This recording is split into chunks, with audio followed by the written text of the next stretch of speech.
Morning. It's good to be with you again today and continuing to build on the four pillars of a healthy Christian business leader. The pillar that we're working on this week is healthy relationships. And so the four pillars, again, healthy relationships, biblical financial values, biblical spirituality, and then balanced living. The series this week is called Love and Respect. On Monday, we looked at what is love, and then Tuesday, what is respect. On Wednesday, we dealt with love and respect in the workplace, and yesterday, love and respect at home. And today, we're going to talk about the reality of when love and respect are missing. So what do we do when love and respect are missing? You know, there's a family in the book of Genesis that was torn apart for 20 years. Because of a lack of love and respect. It started off really, if you want to go right back, it started off with the grandfather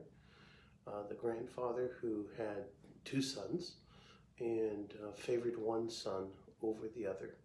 And then the son that got favored, he did the same with his two sons.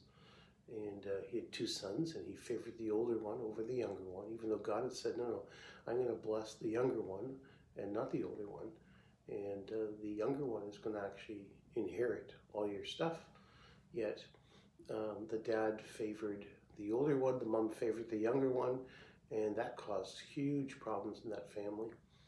And we'll talk about favoritism at another time when we talk about, talking about relationships. But in this story, this case, now the third generation, this guy, he's got, at this point, he's got 11 sons. And although his 12th son might have been born already at this point, probably as well, but it's the 11 oldest boys that the issue arises. And it's very interesting because oftentimes people have this idea that there's a huge age gap between these boys, that the oldest boy, because we're talking 11 boys, and so you kind of think a huge age gap. For instance, in my family, I'm the second youngest of 12, and my oldest sister was 20 years older than me. And so you kind of get that idea, but when you read the text carefully, you come to realize that between the oldest boy and the youngest boy, so 11 boys born and a couple of girls in there, and they're all born within a time frame of 6.5 years. And so when this reality, this story takes place, the youngest boy is 17 years old, and the oldest boy would have been about 23 and a half. And what is interesting is, of course, the fact that there is no love and no respect. The youngest boy, he has dreams. God reveals dreams to him. And the dreams that God reveals to him are that one day he's going to be the ruler over his family. And his brothers, in fact, are going to bow down to him. And another dream he has, not only are his brothers going to bow down to him, but his mom and his dad are going to bow down to him as well. Now, you have to remember that his biological mother had already died when she gave birth to his younger brother. So the mother in this case would have been his stepmom, his actual mother's sister. And so he's saying to them that God had revealed to him that they would all bow down to him. Now, he didn't understand that story, and he didn't understand what these dreams meant per se, except that that's the interpretation he understood. And because Dad had already favored him above his brothers, and the brothers had to work and he didn't. And again, just think about it. You got like 18-year-olds, 19-year-olds, a guy probably that's around 17 and a half, and all the way through to about 23 and a half, and they're all in there, and they all have to work, but this guy doesn't have to work. And that was because Dad had showed favoritism, and that favoritism caused these brothers to not love or respect their brother. They didn't respect him. They didn't love him. In fact, their desire was to kill him. literally, physically. They wanted to murder him. And that was what they were looking at doing. And so instead of murdering him, they sell him to become a slave. And he's taken away to Egypt, and they don't see him for 20 years. And 20 years later, when they finally do stand before their brother, not knowing that he's their brother, and now he is a ruler in the country of Egypt. And for those of you who know the story, you know who I'm talking about. I'm talking about Joseph. Well, by the time they get there, you would think 20 years have gone by. I mean, we're done with this, right? I mean, it was a mistake that we made 20 years ago, but no. That still was lingering in them.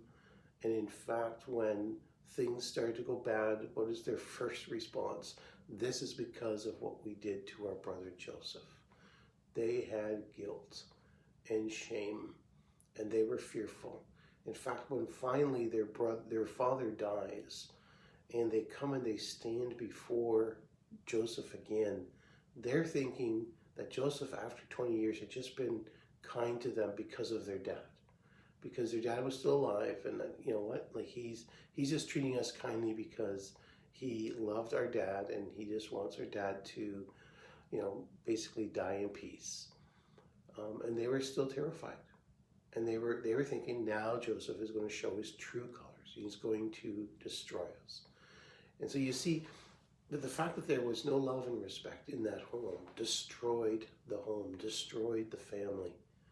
It destroyed them for 20 years. And although, 20 years had passed and even more before Jacob finally dies, these guys were constantly living with the guilt of not having shown love and respect to their brother. And so when we're talking about love and respect, when it's missing in the home is almost always doomed to be destroyed, for destruction. The same is true at work. If you don't show love and respect to the people around you at work, and again, we talked about that, basically showing them respect is showing them love as well. And so at work, if you're not showing people the kind of respect that they should receive, and I'm not talking about just showing your boss the respect. If you have a boss, showing him respect, obviously you should show him respect. But what about your co-workers, showing them respect? And what about the people that work below you, showing them respect? And what about the people that clean the toilets? How about showing them respect? Showing respect to people at work goes a long way to securing your job, to securing your situation. Showing respect and love at home goes a long way to making sure that the home life is going to be good. In fact, it's going to be great. And so one of the challenges of it being missing from the home, missing from work, is that usually it leads to conflict. Usually it leads to, often it leads to the breakdown of the home. Often it leads to losing the job or losing the employees or not being able to get along with your coworkers. And so my encouragement today is this. Today, as you go about your day, make it a point